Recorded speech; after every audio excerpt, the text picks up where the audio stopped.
قل هذه سبيلي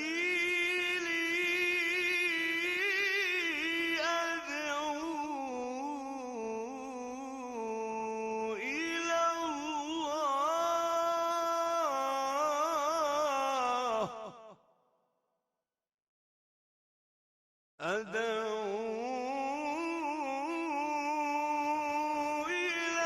الله على بصيرة أنا ومن اتبعني وسبحان الله وما أنا من المشركين. بسم الله الرحمن الرحيم. إن الحمد لله نحمده ونستعينه ونستهديه ونستغفره ونعوذ بالله من شرور أنفسنا ومن سيئات أعمالنا. من يهده الله فلا مضل له ومن يضلل فلا هادي له، وأشهد أن لا إله إلا الله وحده لا شريك له، وأشهد أن محمدا عبده ورسوله صلى الله عليه وعلى آله وأصحابه وسلم تسليما كثيرا. أما بعد. After, in this Usool Thalaathah class, after the author mentioned knowing one's deen and Lord, his deen and his messenger, he said, فَإِذَا قِيلَ لَكَ بِمَا عَرَفْتَ رَبَّكَ. If someone said to you, so now we go into detail, how did you arrive at the knowledge of your Lord? The answer, he says, فَقُلْ بِآيَاتِهِ وَمَخْلُوقَاتِهِ.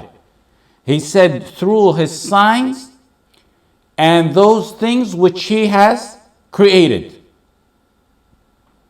Then he mentions examples of those signs.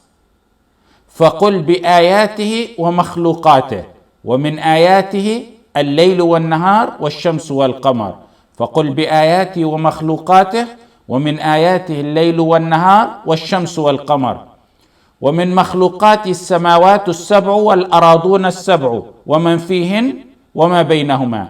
From his signs, it's the night and the day, we spoke about that, the sun and the moon, and from that which he created is the seven heavens and the seven earths and all those within them and whatever is between them.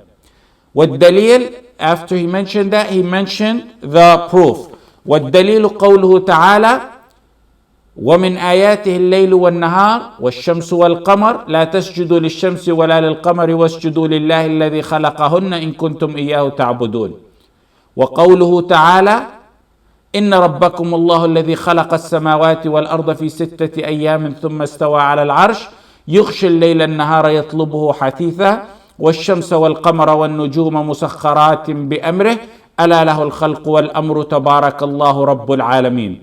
So after he mentioned the signs بآياته ومخلوقاته, he mentioned the verse, the sun, the moon, the night, the day. Then he followed it with a verse. Why?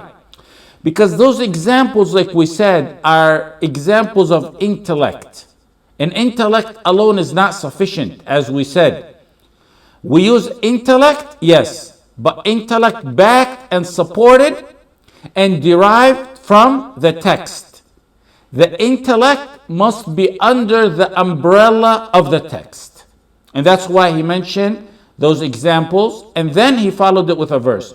We stopped off at the verses he used as proof. In the last part of the lecture, we mentioned about Allah's creation and how they are signs. We talked about that in somewhat of detail. So let's go now through the verses. The first one is in Surah Fussilat. وَمِنْ آيَاتِهِ اللَّيْلُ وَالنَّهَارُ وَالشَّمْسُ وَالْقَمَرُ لَا تَسْجُدُوا لِلشَّمْسِ وَلَا لِلْقَمَرِ وَاسْجُدُوا لِلَّهِ الَّذِي خَلَقَهُنَّ إِن كُنتُمْ إِيَّاهُ تَعْبُدُونَ. So this verse in Surah Fussilat, وَمِنْ آيَاتِهِ اللَّيْلِ, from his signs, from Allah's signs. Allah tells us some of his magnificent and great creations. Min is some, meaning not all of them. They are great and they are magnificent. And as great, as magnificent as they are, don't prostrate to them. because they are created and ordered by Allah, the one who you should really be prostrated for. From His miracles, from His signs, meaning from the signs of Allah, is the layl and nahar. وَمِنْ آيَاتِ اللَّيْلِ وَالنَّهَارِ. That's from the signs of Allah, the night and day. And we mentioned about that in the end of the last class. وَالشَّمْسُ وَالْقَمَرِ. The moon and the sun exist as signs as well. لَا تَسْجُدُوا لِلشَّمْسِ وَلَا لِلْقَمَرِ. Don't prostrate to the sun nor to the moon, but prostrate to Allah, the one who created them, if you truly worship Him. Now what the verse is saying, if these mighty, magnificent creations are His creation, if they're His creation, and they admitted to that, they're Allah's creation, they provide so much benefits, they go in such order and harmony that only Allah could have created it. If He created that, and you know that, don't prostrate for them, but prostrate and worship for the one who created them. That's what the verse is trying to say. لا تسجدوا للشمس ولا للقمر. Worship Allah only and not any other creation. When He declared them not to make sujood, He said, don't make sujood for them, don't prostrate for them. Now it doesn't mean you don't prostrate for them, but you can go ahead and worship them. He used the term prostrate because that's one of the greatest ways and forms of showing glorification and worship to Allah subhanahu wa ta'ala. This is proof, like the earlier proof we took, is very parallel or very similar to the proof Alhamdulillah Rabbil Alameen. There in Alhamdulillah Rabbil Alameen, He said, if He created the universe, Rabbil Alameen, then worship the creator of the Alameen, the universe. Here, He's saying, if He created the sun, the moon, the day and the night, then that's the Lord you need to give your full worship to. That's the first verse He uses. The next verse He uses, إِنَّ رَبَّكُمُ اللَّهُ الَّذِي خَلَقَ السَّمَاوَاتِ وَالْأَرْضَ فِي سِتَّةِ أَيَّامٍ ثُمَّ اسْتَوَى عَلَى الْعَرْشِ يُغْشِي اللَّيْلَ النَّهَارَ يَطْلُبُهُ حَثِيثًا وَالشَّمْسَ وَالْقَمَرَ وَالنُّجُومَ مُسَخَّرَاتٍ بِأَمْرِهِ أَلَا لَهُ الْخَلْقُ وَالْأَمْرُ تَبَارَكَ اللَّهُ رَبُّ الْعَالَمِينَ. The first verse is in Surah Fussilat, this was in Surah Al-A'raf. So He's saying, Allah said in this one, إِنَّ رَبَّكُمُ اللَّهُ الَّذِي خَلَقَ السَّمَاوَاتِ وَالْأَرْضَ فِي سِتَّةِ أَيَّامٍ. Your Lord is Allah who created the heavens and the earth in 6 days. إِنَّ رَبَّكُمُ اللَّهُ الَّذِي خَلَقَ السَّمَاوَاتِ وَالْأَرْضَ فِي سِتَّةِ أَيَّامٍ. Now, Rabb here means, Rabbakum means the one you should be worshipping. في ستة أيام. في ستة أيام, He created it in 6 days. 4 days were for the earth and 2 days for the heavens. This is something confusing to some, and many get it wrong. And Al-Qurtubi and others spoke about it. The 4 days for the earth, and then there was 2 days for the heavens. How so? There's verses that may confuse someone. In one of the verses, Allah said, قُلْ أَإِنَّكُمْ لَتَكْفُرُونَ بِالَّذِي خَلَقَ الْأَرْضَ فِي يَوْمَيْنِ وَتَجْعَلُونَ لَهُ أَنْدَادًا ذَلِكَ رَبُّ الْعَالَمِينَ. In Surah Al-A'raf. Do you verily disbelieve in Him who created the earth in 2 days? That's 2 days for the earth. But then in another, this verse mentions 2 days. But then in another verse, it mentions وَجَعَلَ فِيهَا رَوَاسِيَ مِنْ فَوْقِهَا وَبَارَكَ فِيهَا وَقَدَّرَ فِيهَا أَقْوَاتَهَا فِي أَرْبَعَةِ أَيَّامٍ سَوَاءً لِلسَّائِلِينَ. Surah Fussilat, it mentions 4 days. He placed in the earth mountains from above it, and blessed it, and measured it in sustenance for us, for the dwellers on this earth, in 4 equal days. So He said in 4 days, 2 days for the creation of the earth, and 2 days for placing the mountains and what's in Surah Fussilat, for a total of 4 days. Some take the verse in Surah Fussilat, in Surah Al-A'raf, and say it states 2 days, which it does. Then take the verse in Surah Fussilat that I mentioned, which states 4 days. Then they say 6 days total. They add them together And then they add 2 more for the heavens. No, the earth is a total of 4 days, not 2 plus 4, a total of 4. 6 days starts on Sunday, and the last of the day is Friday. And it seems and it's apparent, as some of the Mufassirin said, that these are normal days like our days, because he left it open. He didn't specify days of Allah's days, so it's regular days. Allah created these tremendous entities in 6 days. And if He wished, He could have created them in a single moment, in less than that, even. But instead of doing that, His wisdom, He connected the effects to their causes. And that's from the wisdom of Allah subhanahu wa ta'ala that we don't ask, we can't ask Him about. He could have said be once and it's done. And it comes into existence as He wills and how He wills and when He wills. There's nothing that Allah subhanahu wa ta'ala that He can do. But there's great wisdom in the 6 days, in creating it in 6 days. He, Allah subhanahu wa ta'ala, first of all, like I said, He can't be questioned about what He does. While we get questioned, as in Surah Al-Anbiya, لا يسأل عما يفعل وهم يسألون. Some scholars have attempted to explain the reason as to the wisdom behind the heavens and the earth being created in 6 days. And among those, for example, is Al-Qurtubi, rahimahullah. He said in his tafsir, he gave some reasons. 3 main reasons. The first one is to teach his slaves kindness and deliberation in their affairs. That was the first reason. The second reason, he said, to manifest His power to the angels step by step. And his third reason is because Allah has decreed a course for everything. Everything has an appointed time. For example, He delays the punishment of the sinners where He could punish them right now, on the spot, on the spur of the moment. But He delays it because everything has an appointed time with Him. He created them, therefore, over time.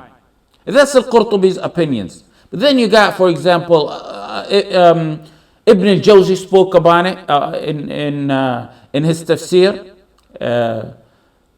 Zad al-Masir. He gave approximately 5 answers. He said Allah wanted to create something each day to show His power to His angels and those who witnessed it. And he attributed to Ibn al-Anbari. He said that's the opinion of Ibn al-Anbari, of the wisdom behind it. Then he said also a second reason, He was preparing things for Adam and his offspring before He created Adam, to emphasize Adam's high standing before the angels.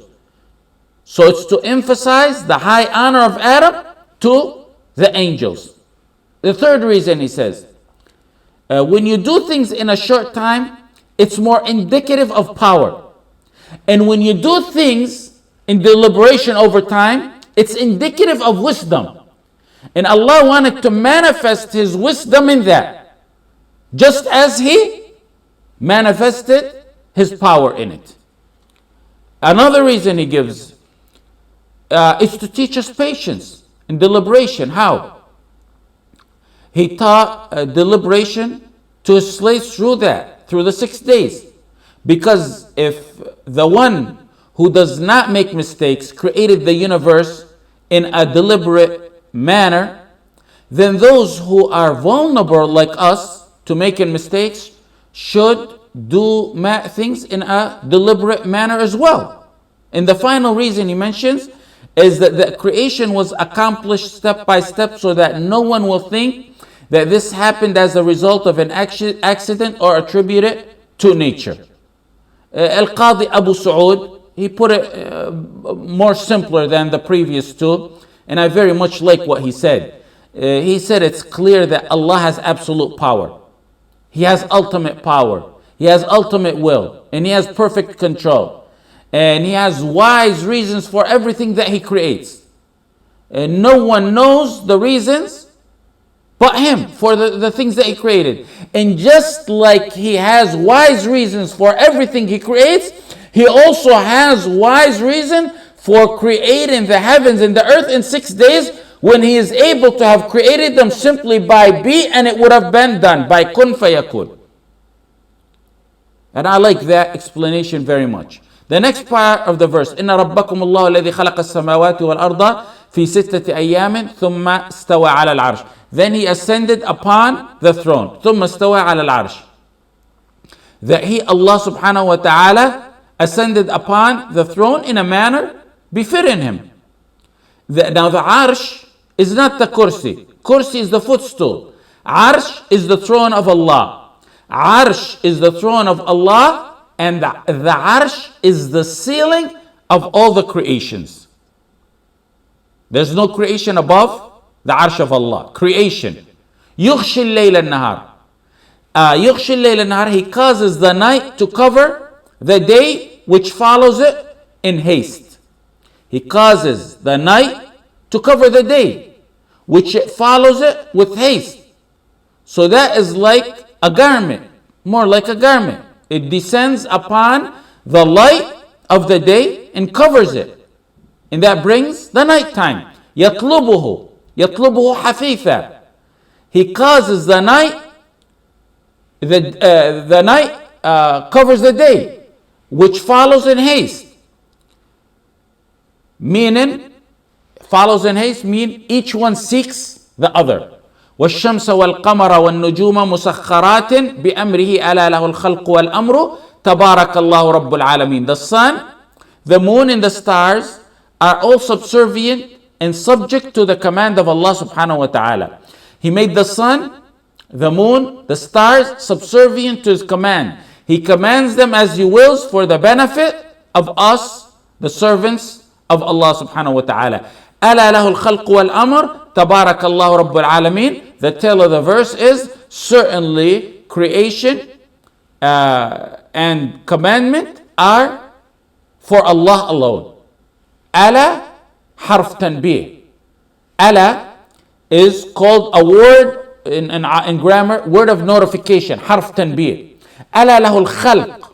To Allah belongs creation. Matters that are kawniyah, like we spoke about kawniyah, you already know that. Wal amr, to Allah belongs amr, means commandment, matters of shari'iyah. Matters of shari'iyah. So to Allah belongs the creation, which is kawniyah, and commandment, which is shari'iyah. The first one is kawniyah, the second one is shari'iyah. We spoke on what kawniyah and shari'iyah is, and if you don't know it, refer to, I think it was 2 classes ago or so. تبارك الله رب العالمين. Exalted is Allah, the Lord of all the creation, the universe. In alameen, like we said, is everything outside, other than Allah. That's His sovereignty. It comprehends everything. And His kingship is perfect. That's the creation and commandment of Allah subhanahu wa ta'ala. So that means your worship should go back to Him. Then after this, the author goes on to say what we've been saying so much in the past class, 1 or 2 classes. The author says, وَالرَّبُّ هُوَ الْمَعْبُودُ وَالرَّبُّ هُوَ الْمَعْبُودُ. The Lord is the one who is worshipped. The Lord is the one who is worshipped. He mentioned proof after that. He said, وَالدَّلِيلُ قَوْلُهُ تَعَالَى يَا أَيُّهَا النَّاسُ اعْبُدُوا رَبَّكُمُ الَّذِي خَلَقَكُمْ والذين من قبلكم لعلكم تتقون الذي جعل لكم الأرض فراشا والسماء بناء وأنزل من السماء ماء فأخرج به من الثمرات رزقا لكم فلا تجعلوا لله أندادا وأنتم تعلمون. In Surah Al-Baqarah. Then Ibn Kathir, he mentions, قال ابن كثير رحمه الله تعالى الخالق لهذه الأشياء هو المستحق للعبادة يا أيها الناس اعبدوا ربكم. So before that, his first statement is Al-Rabb huwa al-Ma'bud. He's saying the Lord is the one who is worshipped. Pay attention to that. The Lord is the one who is worshipped. That statement is not really accurate as it appears. But he didn't really mean it as it appears. He said the Lord is the one who is worshipped. What he really means is that Allah, the Lord, the one, only one, who has the right to be worshipped. He is the one who is worshipped rightfully and deservingly. That's what he means. he does not mean, as the statement seems to indicate, that everything which is worship is a Lord. Al-Rabbu huwa al-Ma'bud. The Lord is the one being worshipped. Why you can't say that? Because those gods which are worshipped besides Allah or are taken as lords by those who worship them are not really lords. The Lord, Al-Rabb, is the creator, the sovereign, the one in control, and the commander of all affairs. What we mean is the Rabb does not mean the one who's worshipped. Rabb does not mean the one worshipped as it may appear in the author's statement. It means he's worthy of it, and he's the only one worthy of it, but not broad like the author mentioned it. And he himself didn't mean that. Why is that detail important to know? Because if you define Lord as the one worshipped, it will end up meaning that everything worshipped other than Allah is a Rabb. And of course that's not true. What the author means, he means that the Rabb is the one worthy of being worshipped and no one else. That's what he means. He doesn't mean Al-Rabb wal-Ma'bud, that the Lord is the one being worshipped. And how do we know that that's what the author meant, even though the statement seems to seem that it means otherwise? We know that because later on he quotes Ibn Kathir's statement, which clears up the matter when he says, قال ابن كثير الخالق لهذه الأشياء هو المستحق للعبادة. That, which we're going to go over in a second inshallah, that clarifies the statement because Ibn Kathir clearly says the creator of those matters is the one worthy of being worshipped. Next, the author went on to give the proof. He said the proof is, the proof for what? That the Lord is the one who deserves or is worthy of being worshipped. That's what the proof is for. What's the proof? Ya ayyuhan nas u'budu rabbakum. Ya ayyuhan nas, O mankind, single out your Lord with all your worship. The call, Ya ayyuhan nas, he addresses all people. Nas is all people, all mankind, all the descendants of Adam. And this includes Muslims, believers, and kafir. Includes all. Ya ayyuhan nas. Allah subhanahu wa ta'ala commands all to worship him alone. Ya ayyuhan nas u'budu rabbakum.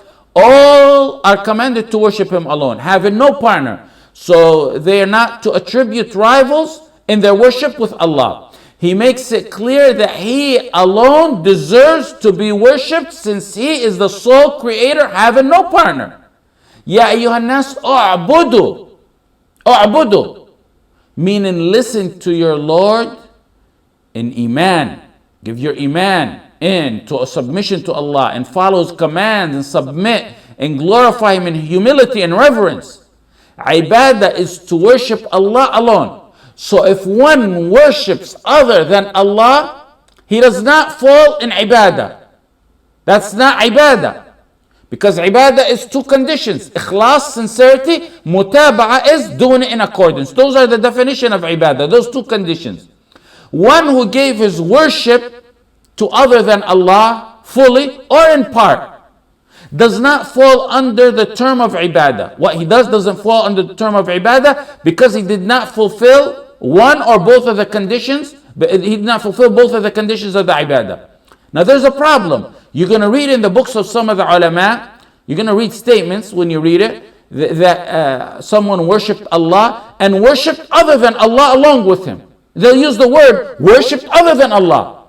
Or like I just said, whoever gives a portion of his ibadah worship to Allah, or I may say, he gave his worship to other than Allah. And I use that statement. How did the ulama refer to this as ibadah? Or why did I refer to as ibadah when I just said it's not considered ibadah if it's done to other than Allah because the two conditions are not met?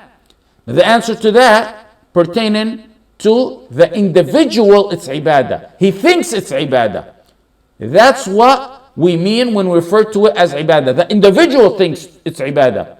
But when we say it's not considered ibadah, meaning it's not ibadah in the official Shar'i meaning. Ibadah, it's not called ibadah, nor is it considered ibadah when it lacks the condition of ibadah, sincerity and accordance. But when we say ibadah, when it has a deficiency in it, it means according to him. Ya ayyuhan nasu abudu rabbakum alladhi khalaqakum. Worship the one who created you from nothing. He perfected you, he nurtured you. And that's a quality of Allah the Creator. What's the reason you should worship him? Ya ayyuhan nasu abudu rabbakum alladhi khalaqakum. What's the reason you should worship him?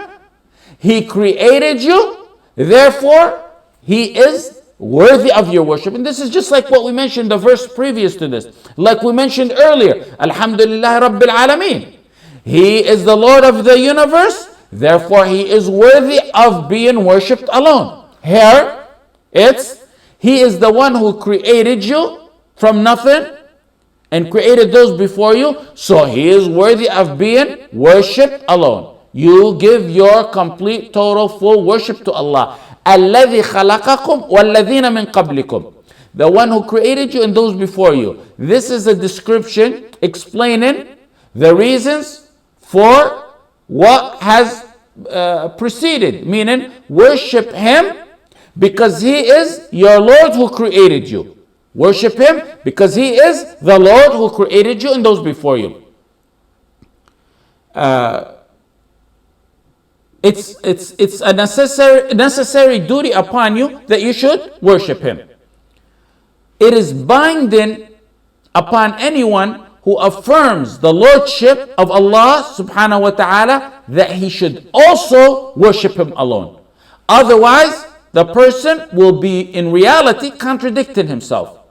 لَعَلَّكُمْ تَتَّقُونَ عُبُدُوا رَبَّكُمْ الَّذِي خَلَقَكُمْ وَالَّذِينَ مِنْ قَبْلِكُمْ لَعَلَّكُمْ تَتَّقُونَ. Taqwa is to take protection from punishment of Allah subhanahu wa ta'ala by doing whatever he commands and refraining or keeping away from whatever he forbids. And out of the forbidden, the number one matter forbidden is to stay away from shirk, both small and big. And the number one command is Tawheed. الَّذِي جَعَلَ لَكُمُ الْأَرْضَ. He made, the verses go on to say, he made the earth a resting place spread out for you and me, for his creation. We use this earth without any difficulty or hardship, just as a person sleeps on his bed. We use this earth in comfort, just like one sleeps on his bed in comfort. That's why I use the word firasha. He made this earth flat for you to be, so it can be productive for us. And we use it without any hardship or difficulties. وَالسَّمَاءَ بِنَاءً. And he made the sky a canopy for the people on the earth, for us. He made it safe and he protected. He made the sky, heaven safe and a protected ceiling. Like he said in another verse, Allah subhanahu wa ta'ala said, وَجَعَلْنَا السَّمَاءَ سَقْفًا مَحْفُوظًا وَهُمْ عَنْ آيَاتِهَا مُعْرِضُونَ. We made the sky a safe and guarded raised ceiling, but the believers turn away from considering the clear signs. Heavens is a place for the sun, for the moon, for the stars, and the stuff that we mentioned in depth, in sort of somewhat of depth at the end of last class last week. Back to the verse. الَّذِي جَعَلَ لَكُمُ الْأَرْضَ فِرَاشًا وَالسَّمَاءَ بِنَاءً وَأَنزَلَ مِنَ السَّمَاءِ مَاءً. And then he said he sent down rain from the sky for us. هو الذي أنزل, like in another verse, هو الذي أنزل من السماء ماء لكم منه شراب ومنه شجر فيه تسيمون. In Surah Al-Nahl, he sent down from above us, from the clouds, pure water for us to drink, and which causes vegetation to grow on this earth and to allow the cattle to graze. Sama in Arabic, the word sama mentioned in Arabic is everything above. كل ما علاك فهو سماء. Everything above you. Lisan al-Arab, the dictionary says everything above you is sama. وَأَنزَلَ مِنَ السَّمَاءِ مَاءً. Ma is rain. It's life. Like Allah said in another verse, وَجَعَلْنَا مِنَ الْمَاءِ كُلَّ شَيْءٍ حَيٍّ وَأَنزَلْنَا مِنَ السَّمَاءِ مَاءً بِقَدَرٍ فَأَخْرَجَ بِهِ مِنَ الثَّمَرَاتِ. So back to the verse, فَأَخْرَجَ بِهِ مِنَ الثَّمَرَاتِ. He brought down rain With the rain, He brought out the crops from the earth, the fruits from the earth, and provision for us, the grains in the earth, the fruits in the earth. That's what happens when Allah brings down rain. فَأَخْرَجَ مِنْهُمُ الثَّمَرَاتِ. Thamarat is plural of thamara, and it's everything that grows on the earth. رِزْقًا لَكُمْ, meaning provision for you. It's a gift. It's a gift for you. مَتَاعًا, like another verse says, مَتَاعًا لَكُمْ وَلِأَنْعَامِكُم, provision for you and your cattle. In Surah Abasa, مَتَاعًا لَكُمْ وَلِأَنْعَامِكُم, it's a gift for us. So after that, what's the conclusion of that after He talks about the sky, the earth, the rain? فَلَا تَجْعَلُوا لِلَّهِ أَنْدَادًا. Don't set up any rivals with Allah in your worship while you know that you have no Lord besides Him.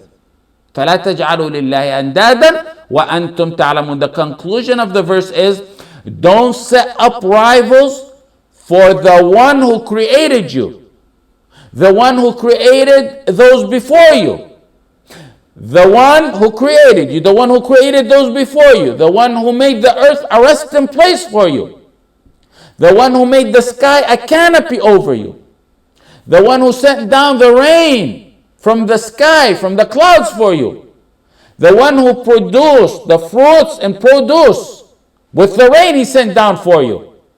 What's the point of all those that's mentioned in the ayah? Those, don't set up any rivals with Allah. فَلَا تَجْعَلُوا لِلَّهِ أَنْدَادًا. When you worship Him alone. When you love Him alone. When you give your worship, it's gotta be 100% for the sake of Allah. It's not fitting according to sound intellect or even according to revelation that you agree He's the Lord who does all that, but then give your worship to other than Him. Andada is similar or like. فَلَا تَجْعَلُوا إِلَّا أَنْدَادًا is similar or like. وَأَنْتُمْ تَعْلَمُونَ. Don't associate partners to the one who does all of that while you know it. Know what? وَأَنْتُمْ تَعْلَمُونَ. Don't associate partners while you know it. When you know that He has no rival, and that creation, that provision, the control of the affairs, the nourishment of the universe, He does alone. So don't set up any partner along with Him in His worship. This verse means don't associate partners, and you know He has no rivals. وَأَنْتُمْ تَعْلَمُونَ. You know He has no rivals. And that you know there's no comparable to Allah. وَأَنْتُمْ تَعْلَمُونَ. Like the verse in Surah Zumar, وَلَئِنْ سَأَلْتُمْ مَنْ خَلَقَ السَّمَاوَاتِ وَالْأَرْضَ لَيَقُولُنَّ اللَّهُ. You know there is no rivals because when you were asked who created the heavens, the earth, you said Allah. So give your worship to Allah. You know there is no likes, nor similar to Him, nor to His creation. So how dare you give anyone your worship or give your worship to other than Allah? And in this verse over here, فَلَا تَجْعَلُوا اللَّهَ أَنْدَادًا وَأَنْتُمْ تَعْلَمُونَ, it contains nafi and ithbat. We said we have nafi and ithbat. You have to deny and affirm. فَلَا تَجْعَلُوا لِلَّهِ أَنْدَادًا is the nafi. You deny any similar to Allah. In the ithbat, the affirming part of it is the beginning of the verse, يَا أَيُّهَا النَّاسُ اعْبُدُوا, that He is the one who is to be worshipped, the order to be worshipped. You affirm with a'budu, worship, and you deny that there's no similars to Him at the end of the verse. This verse combined between the order to worship Allah alone and to deter from worshiping any other than Him, and that there's no similar to Him. This verse is intellect proof to destroy the shirk belief. If you believe He is the creator, sustainer, gives life to you, then you must worship Him alone. It makes no sense to say He does all this, then go worship other than Him. Makes no sense.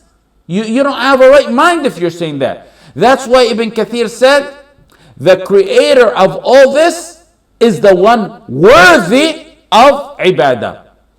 These are helpless lords that you worship. Since Allah does everything and He's the one who's creator, everyone other than Him is helpless. وَاتَّخَذُوا مِن دُونِ اللَّهِ آلِهَةً لَا يَخْلُقُونَ شَيْئًا. They worship people who can't even create. The author then quoted Ibn Kathir. He said, قال ابن كثير رحمه الله تعالى الخالق لهذه الأشياء هو المستحق للعبادة. The creator of these things is the one who deserves to be worshipped. The creator of these things is the one who deserves to be worshipped. This statement clarifies the earlier statement Ibn Kathir's statement clarifies the earlier statement by the author of this book, Muhammad ibn Abdul Wahhab, the statement of Ar-Rabb huwa al-Ma'bud.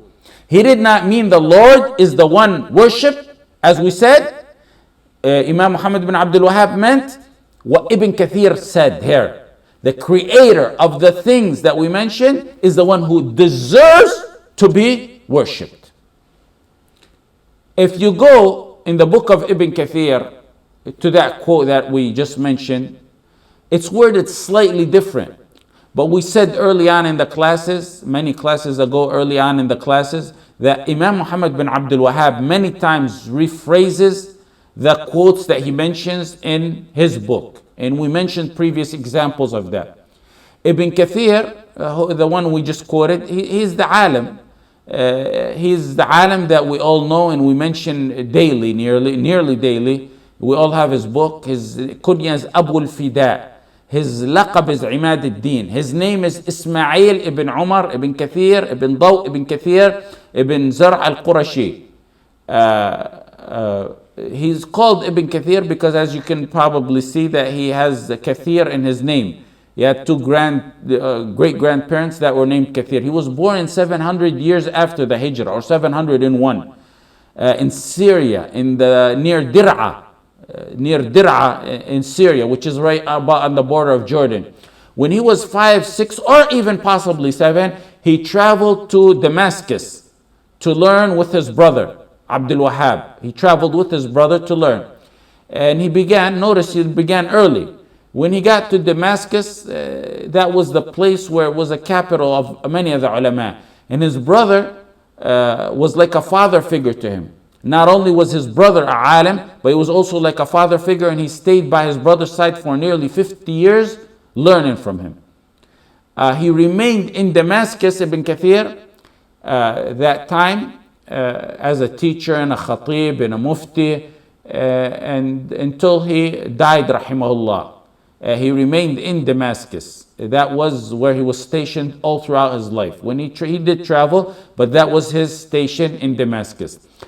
He was very good in memorizing. He memorized the Quran before he was 11 years old, as was the trend of the ulama, and as is the trend of the ulama who start young. His father, Ibn Kathir, was a khatib and also a alim in Iraq, in Basra, before they moved to Syria. So originally his father is from Iraq. His most famous book is Tafsir ibn Kathir, the tafsir we know. Also he wrote Al-Bidayah wa Nihaya. It's a history book that starts from the creation of Adam, from the creation all the way to the near 8th century. And he has a book, As-Sirah al-Nabawiyya, and he has Jami' al-Sunan wal-Masanid, and he has Al-Ba'ath al-Hathith, Sharh Ikhtisar Ulum al-Hadith, and several other books that he wrote. He died, rahimahullah, 774 after the Hijrah, which would make his age approximately 74 years old when he died. And he asked that he be buried near his Sheikh Ibn Taymiyyah, rahimahullah, in the graveyard called Maqbaratul Sufiyya. And that's where he was buried, rahimahullah ta'ala. So the author goes back to saying, وَأَنْوَاعُ الْعِبَادَةِ الَّتِي أَمَرَ اللَّهُ بِهَا. Muhammad bin Abdullah said, وَأَنْوَاعُ الْعِبَادَةِ الَّتِي أَمَرَ اللَّهُ بِهَا. The types of worships which Allah commanded, having made clear that it's obligatory to worship Allah alone, given no share to worship to anyone other than Allah subhanahu wa ta'ala. The author, rahimahullah, goes on now to explain some of the different types of worship. وأنواع العبادة التي أمر الله بها. The types of worship that Allah commanded. أنواع العبادة التي أمر الله بها. The types of worship that Allah commanded. Commanded here, amara could be an order of wajib, which is ordained, or could be a mustahab, which is non-ordained, recommended. Some ibadat here includes both, because some ibadat are wajib ordained and some are mustahab, non-obligatory. The wajib means obligatory. Mustahab means it's recommended, not obligatory. So when he said recommended, not obligatory. So when he says it's commanded, here it means both of those. In this sentence, it means both of them. Because out of both mustahab and wajib, in mustahab and wajib, there's some heart actions, there's some saying actions, and there's some tongue actions. So there's 6-pronged division out of that. How? Ibadat that are heart wajib. Ibadat that are saying wajib. Ibadat that are action wajib. Ibadat that are mustahab in the heart. Ibadat that are mustahab in the saying. Ibadat that are mustahab in the action. So it's a 6-pronged division. Don't get the impression that ibadah is only wajib, obligatory. That's what many think, and ibadah is not only wajib. Some of ibadah also includes mustahab. Associated in partner in mustahab sunnah, ibadah is shirk. Just like it would be if it was in a wajib ibadah. Then the author gives examples to those ibadat. He said, مثل الإسلام والإيمان والإحسان. He gives examples. He says the first one is Islam, submission to Allah and obedience. And Iman, true belief of the heart, speech, tongue, and action of the limbs. And then he mentions Ihsan, which is perfection or perfecting your worship. Now these 3 examples he mentions as examples of ibadah: Islam, Iman, Ihsan. They're called the deen. As in the narration by Imam Muslim rahimahullah in hadith Umar ibn Khattab radiyallahu an, when he said the famous hadith that's called Jibreel, when we were sitting with the Prophet, the Messenger of Allah sallallahu alayhi wasallam, a man came in with white clothes and very dark hair. That man had no traces of having traveled, and no one knew him. No one knew him, but he didn't look like he was traveled. He sat down before the Prophet ﷺ and joined his knees with the knees of the Prophet ﷺ, and he put his palms upon his thighs and said, "Oh Muhammad, tell me about Islam." He first asked that person, the individual, the stranger, first asked about Islam. The Prophet ﷺ said, Islam is that you testify that none has the right to be worshipped but Allah, and that Muhammad is the messenger of Allah, and that you establish the prayer, you pay the zakat, you fast the Ramadan, and you make the pilgrimage to the house of Allah if you're able to. He said, you spoken correctly. The one who's asking says, you spoken correctly, the stranger. Umar said, so we were amazed. It was amazed how this man asks, then he tells him, you've spoken correctly.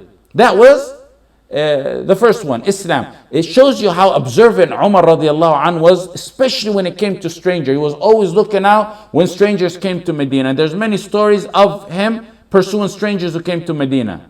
He observed that he asked then, after he asked, he says, you spoke correctly. One coming to learn doesn't usually say that. He's coming to learn. He said, then tell me about Iman. That's the second question. He said it's to believe in Allah, His angels, His books, His messengers, the last day, and that you have true faith in the pre-decree, al-qadar. It's good and it's evil. He said, you spoke correctly. That was the second question. The third question, he said, then tell me about ihsan. He said it's that you worship Allah as if you were seeing Him, and even though you do not see Him, He surely sees you. Those are the 3 that concern us out of this hadith over here today. Iman, Islam, and Ihsan. Then Jibreel asked, alayhi salam, asked about the hour and about the signs of it. And then here the Prophet ﷺ remained for a while silent. Then he said to Umar, do you know who the questioner was? And Umar said, Allah and His Messenger know best.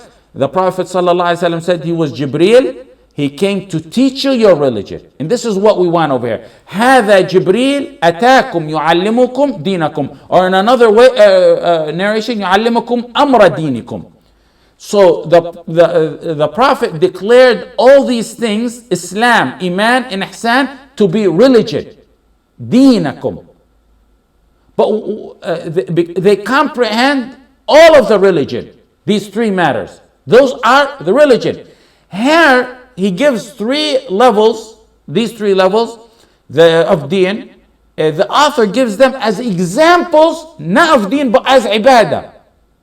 And he will repeat these. We'll repeat these in this booklet that we're talking at Usool Thalaathah in more detail. So we'll talk about them then, later on, in more detail. And he's going to talk about them in detail. But what we need to know for this part of the book, is the author here made what the Prophet ﷺ called deen, examples of ibadah. He mentions Islam, Iman, and Ihsan as examples of ibadah. Then he separated in the wording of the book and mentioned many examples to follow, that followed that, 14 other examples. After this, after Islam, Iman, and Ihsan, he mentioned 14 other examples. Islam, Iman, and Ihsan, the hadith calls them deen. Hadith Jibreel calls them deen. Then the author gives after these examples of ibadah, 14 examples to be precise. He classified all the 14 plus the 3 as ibadah, examples of ibadah. Now, why did he consider these three matters? The first ones, that's the issue right now we have. Why did he consider them ibadah when they're considered in the hadith as deen? Islam, Iman, and Ihsan are mentioned by the author as ibadat, while the hadith mentions them, hadith Jibreel mentions them as deen. And after the author mentions these three, he goes on to mention 14 more, which are unanimously agreed upon ibadat, like al-khawf, al-raja, al-tawakkul, al-du'a. Some softly criticize the author for mentioning these three matters as that are deen as ibadat. And not criticize as in criticize, but as in wrong. But when, as ulama go through books, they scrutinize every tiny letter sometimes. And as you see, we go through the book, they scrutinize it. So some of them sort of softly criticize them. However, I believe the reason he mentioned Islam, Iman, and Ihsan that are called deen as examples of ibadat, because those three, Islam, Iman, and Ihsan, are the root of all ibadat. What the author was meaning to say is that all the types of ibadat go back to these three levels. And how do we know that? How do we sense that? Because he mentions the three. Iman, Islam, Ihsan. Then he says, وَمِنْهُ الدُّعَاء وَالْخَوْفُ وَالرَّجَاء وَالتَّوَكُّلُ. From them. He mentions the three, then he says, from them, and he mentions the 14 other examples. So, from those three main levels, we derive the 14 examples of ibadat. And he mixes in those 14 examples, he mixes the ibadat, the heart ibadat, the action ibadat, the verbal ibadat. He gives a general variety of ibadat that should be submitted fully and completely to Allah. There's 14 plus the first three, which is Iman, Islam, and Ihsan. So why did he consider Islam, Iman, and Ihsan as ibadat? Because he mentioned them and he considered them ibadat from what I believe in sense, because ibadat are derived from these three. Why we know that? Because he says, وَمِنْهُ. He mentions the three, he breaks the wording, he says, from it. He mentions the three, he didn't mention the 14 and the three all together in one sentence, which he could have easily done. He mentions the first three as ibadat, then he says, and from them, and he mentions 14 other ibadat, and these 14 are not all the ibadat, he just gives a general variety of them. Let's take some questions.